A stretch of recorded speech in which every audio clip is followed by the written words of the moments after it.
Operation Sindoor. ಸ್ನೇಹಿತರೆ, ನಮ್ಮ video ನೋಡುತ್ತಿದ್ದರೆ ದಯವಿಟ್ಟು ನಮ್ಮ ಚಾನೆಲ್ ಅನ್ನು ಸಬ್ಸ್ಕ್ರೈಬ್ ಮಾಡಿ. ನಿಮ್ಮ ಬೆಂಬಲವೇ ನಮ್ಮ ಶಕ್ತಿ. ಪ್ರತಿಯೊಂದು ಸಬ್ಸ್ಕ್ರಿಪ್ಷನ್ ನಮ್ಮನ್ನು ಇನ್ನಷ್ಟು ಉತ್ತಮ ವಿಷಯಗಳನ್ನು ತಯಾರಿಸಲು ಪ್ರೇರೇಪಿಸುತ್ತದೆ. ಹಾಗಾಗಿ ಸಬ್ಸ್ಕ್ರೈಬ್ ಮಾಡುವುದನ್ನು ಮರೆಯಬೇಡಿ.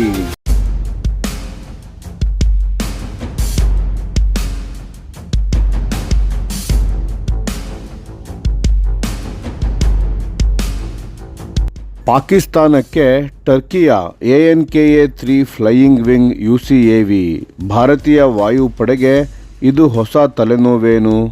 ನಮಸ್ಕಾರ ಗೆಳೆಯರೇ, ದೇಶ ಪ್ರೇಮಿಗಳೇ, ನಮ್ಮ ಯೂಟ್ಯೂಬ್ ಚಾನಲ್ಗೆ ಸ್ವಾಗತ ನಿಮಗೆ. ಇಂದಿನ ರಕ್ಷಣಾ ವಿಶ್ಲೇಷಣೆಯಲ್ಲಿ ನಾವು ಭಾರತದ ಪಾಲಿಗೆ ಮುಂದೆ ಹೊಸ ಸವಾಲಾಗುವ ಸಾಧ್ಯತೆ ಇರುವ ಒಂದು ಪ್ರಮುಖ ಬೆಳವಣಿಗೆಯ ಬಗ್ಗೆ ನೋಡಲಿದ್ದೇವೆ. ಪ್ರಮುಖ ಬೆಳವಣಿಗೆ ಏನೆಂದರೆ ಟರ್ಕಿಯ ANKA-3 ಆಫರ್. ಟರ್ಕಿ ತನ್ನ ಅತ್ಯಾಧುನಿಕ ANKA-3 ಫ್ಲೈಯಿಂಗ್ ವಿಂಗ್ ಮಾನವರಹಿತ ಯುದ್ಧ ವಿಮಾನವನ್ನು ಅಂದರೆ UCAVಯನ್ನು ಪಾಕಿಸ್ತಾನಕ್ಕೆ ನೀಡುವುದಾಗಿ ವರದಿಗಳನ್ನು ನೀಡಿದೆ. ಅಷ್ಟೇ ಅಲ್ಲ, ಒಂದು ಮಹತ್ವದ ಪ್ರಸ್ತಾಪವನ್ನು ಕೂಡ ಮುಂದಿಟ್ಟಿದೆ. ಇಸ್ಲಾಮಾಬಾದ್ ಕನಿಷ್ಠ 100 ಯೂನಿಟ್ಗಳನ್ನು ಖರೀದಿಸಲು ಮುಂದಾದರೆ ಪಾಕಿಸ್ತಾನದಲ್ಲಿಯೇ ಅದರ ಸ್ಥಳೀಯ ಉತ್ಪಾದನಾ ಘಟಕವನ್ನು ಸ್ಥಾಪಿಸುವ ಪ್ರಸ್ತಾಪವನ್ನು ಟರ್ಕಿ ಪಾಕಿಸ್ತಾನದ ಮುಂದಿಟ್ಟಿದೆ. ಈ ಬೆಳವಣಿಗೆ ನಿಜವಾದರೆ ಅದು ಪಾಕಿಸ್ತಾನದ ವೈಮಾನಿಕ ಯುದ್ಧ ತಂತ್ರದಲ್ಲಿ ಒಂದು ದೊಡ್ಡ ಬದಲಾವಣೆಯನ್ನು ತರಲಿದೆ. ಅದರಲ್ಲೂ ಆಪರೇಷನ್ ಸಿಂಧೂರ್ನಿಂದ ಕಲಿತ ಪಾಠಗಳ ನಂತರ ಸ್ವಾಯತ್ತ ಮತ್ತು ಸ್ಟೆಲ್ತ್ ಸಾಮರ್ಥ್ಯದ ವೈಮಾನಿಕ ವೇದಿಕೆಗಳ ಕಡೆಗೆ ಪಾಕಿಸ್ತಾನ ಹೆಚ್ಚು ಒಲವು ತೋರುತ್ತಿದೆ. ಆಪರೇಷನ್ ಸಿಂಧೂರ್ ಪಾಕ್ನ ದುರ್ಬಲತೆ ಬಯಲು ಸಹಾಯದ ಮೊರೆ ಹೋಗಲು ಪಾಕಿಸ್ತಾನಕ್ಕೆ ಕಾರಣವೇನು? ಆಪರೇಷನ್ ಸಿಂಧೂರ್ ಕಾರ್ಯಾಚರಣೆಯ ನಂತರದ ದಿನಗಳಲ್ಲಿ ವಿಶ್ಲೇಷಕರು ಪಾಕಿಸ್ತಾನದ ರಕ್ಷಣಾ ವಲಯದಲ್ಲಿ ಒಂದು ಚರ್ಚೆ ನಡೆಸಿದ್ದರು. ಭಾರತೀಯ ವಾಯುಪಡೆಯು ನಡೆಸಿದ ಪಾಕಿಸ್ತಾನದ ವಾಯುನೆಲೆಗಳ ಮೇಲಿನ ದಾಳಿಯಲ್ಲಿ ಭಾರತಕ್ಕೆ 11 ಸ್ಕೋರ್ ಲೈನ್ ಸಿಕ್ಕರೆ ಪಾಕಿಸ್ತಾನಕ್ಕೆ 0 ಸ್ಕೋರ್ ಲೈನ್ ಸಾಧಿಸಿದೆ ಎಂದು ವರದಿಯಾಗಿತ್ತು. ಈ ಘಟನೆಯು ಪಾಕಿಸ್ತಾನದ ವಾಯುಪಡೆಯ ವಾಯುನೆಲೆಗಳನ್ನು ರಕ್ಷಿಸುವ ಮತ್ತು ಪ್ರತಿದಾಳಿಗಳನ್ನು ಮಾಡುವ ಸಾಮರ್ಥ್ಯದಲ್ಲಿನ ಆಳವಾದ ದುರ್ಬಲತೆಗಳನ್ನು ಬಹಿರಂಗಪಡಿಸಿತು. ಭಾರತದ ವಾಯು ಶ್ರೇಷ್ಠತೆ, ಎಲೆಕ್ಟ್ರಾನಿಕ್ ವಾರ್ಫೇರ್ ಪ್ರಾಬಲ್ಯ ಮತ್ತು S-400 ಹಾಗೂ ಬರಾಕ್ 8 ವಾಯು ರಕ್ಷಣಾ ವ್ಯವಸ್ಥೆಗಳ ಬೆದರಿಕೆಯಿಂದಾಗಿ ಪಾಕ್ನಲ್ಲಿದ್ದ JF-17 ಮತ್ತು F-16 ಸೇರಿದಂತೆ ಹಲವು ಮಾನವ ಸಹಿತ ಜೆಟ್ಗಳು ಪರಿಣಾಮಕಾರಿ ಪ್ರತಿಕ್ರಿಯೆಯನ್ನು ನೀಡಲು ಸಾಧ್ಯವಾಗಲಿಲ್ಲ. ಹಾಗಾಗಿ ಪಾಕಿಸ್ತಾನದ ರಕ್ಷಣಾ ವಲಯದಲ್ಲಿ ಮಾನವರಹಿತ ವ್ಯವಸ್ಥೆಗಳ ಕಡೆಗೆ ಸಂಪೂರ್ಣವಾಗಿ ತಿರುಗುವಂತೆ ಪಾಕಿಸ್ತಾನ ವಾಯುಪಡೆಗೆ ಒತ್ತಡ ಹೆಚ್ಚಾಯಿತು. ANKA-3 ಪಾಕಿಸ್ತಾನದ ಪಾಲಿಗೆ ಗೇಮ್ ಚೇಂಜರ್. ಈ ವಾಸ್ತವಗಳ ಹಿನ್ನೆಲೆಯಲ್ಲಿ ಅನೇಕ ಪಾಕಿಸ್ತಾನದ ರಕ್ಷಣಾ ವಲಯದವರು ANKA-3 UCAVಯನ್ನು ಗೇಮ್ ಚೇಂಜರ್ ಎಂದು ನೋಡುತ್ತಿದ್ದಾರೆ. ಇದು ಕಡಿಮೆ ವೆಚ್ಚದ, ಹೆಚ್ಚು ಸಹಿಷ್ಣುತೆಯ ಮತ್ತು ಕಡಿಮೆ ಗೋಚರತೆಯ ಲೋ ಅಬ್ಸರ್ವಬಲ್ ವೇದಿಕೆಯಾಗಿದ್ದು ಪೈಲಟ್ಗಳ ಜೀವಕ್ಕೆ ಅಪಾಯವಿಲ್ಲದೆ ಸ್ಪರ್ಧಾತ್ಮಕ ವಾಯು ಪ್ರದೇಶದಲ್ಲಿ ಕಾರ್ಯನಿರ್ವಹಿಸಬಲ್ಲದು. ANKA-3 ಅನ್ನು ಟರ್ಕಿಶ್ ಏರೋಸ್ಪೇಸ್ ಇಂಡಸ್ಟ್ರೀಸ್ TAI ಅಭಿವೃದ್ಧಿಪಡಿಸಿದೆ. ಇದು ಅಮೆರಿಕದ B-2 ಸ್ಪಿರಿಟ್ ಮತ್ತು ಮುಂಬರುವ RQ-180 ಪರಿಕಲ್ಪನೆಗೆ ಹೋಲುವ ಫ್ಲೈಯಿಂಗ್ ವಿಂಗ್ ವಿನ್ಯಾಸವನ್ನು ಹೊಂದಿದೆ. ಇದನ್ನು ಕಡಿಮೆ ರಡಾರ್ ಕ್ರಾಸ್ ಸೆಕ್ಷನ್ RCS ಮತ್ತು ಸ್ಟೆಲ್ತ್ ಕಾರ್ಯಾಚರಣೆಗಳಿಗಾಗಿ ಅತ್ಯುತ್ತಮಗೊಳಿಸಲಾಗಿದೆ.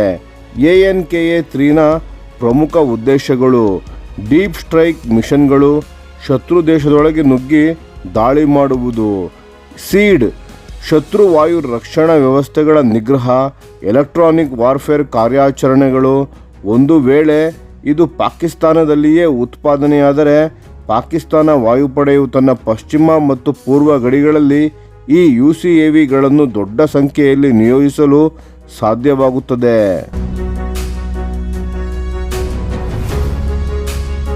ಇದರಿಂದ ಭಾರತಕ್ಕೆ ಮುಂದೆ ಸವಾಲು ಇದೆಯೇ?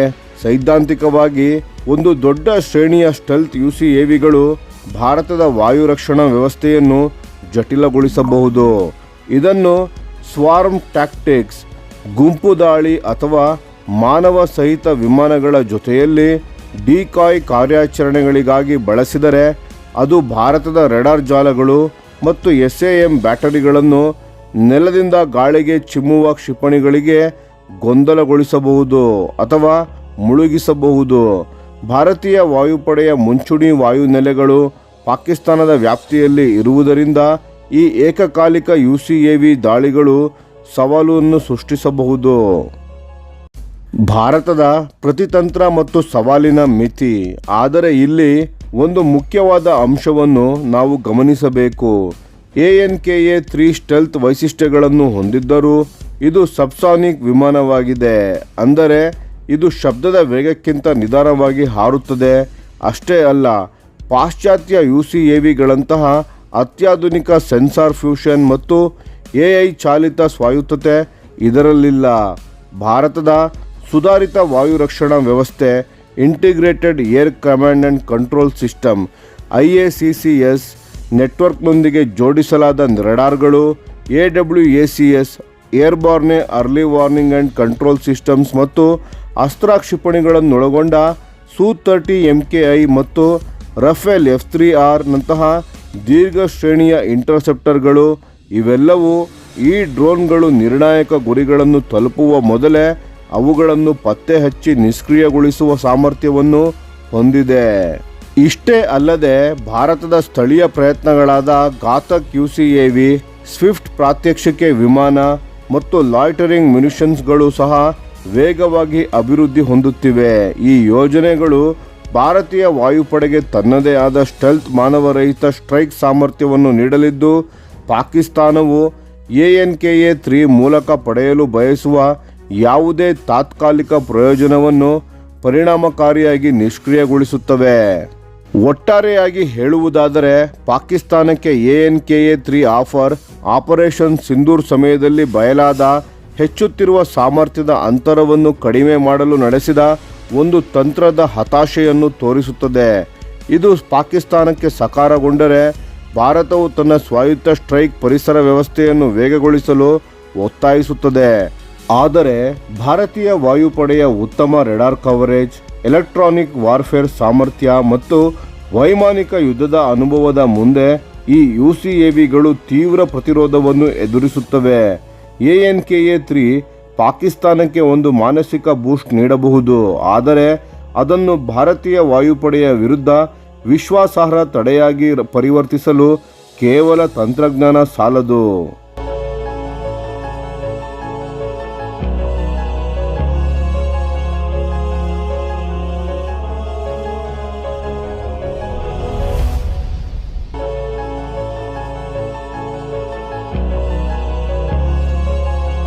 ಈ ವಿಡಿಯೋ ನಿಮಗೆ ಇಷ್ಟವಾಗಿದ್ದರೆ ಲೈಕ್ ಮಾಡಿ ಮತ್ತು ನಮ್ಮ ಚಾನೆಲನ್ನು ಸಬ್ಸ್ಕ್ರೈಬ್ ಮಾಡಿ ಹಾಗೂ ಬೆಲ್ ಐಕಾನ್ ಒತ್ತಿ. ಯಾವ ಅಪ್ಡೇಟ್ಗೂ ಮಿಸ್ ಆಗಬೇಡಿ. ಡಿಫೆನ್ಸ್ ಸುದ್ದಿಗಳನ್ನು ತ್ವರಿತವಾಗಿ ಪಡೆಯಿರಿ. ನಿಮ್ಮ ಬೆಂಬಲವೇ ನಮ್ಮ ಶಕ್ತಿ. ಭಾರತ ಬಲಿಷ್ಠವಾಗಲಿ ಎಂದು ಆಶಿಸುತ್ತಾ ಭಾರತ ಮಾತೆಗೆ ಜೈ. ಧನ್ಯವಾದಗಳು.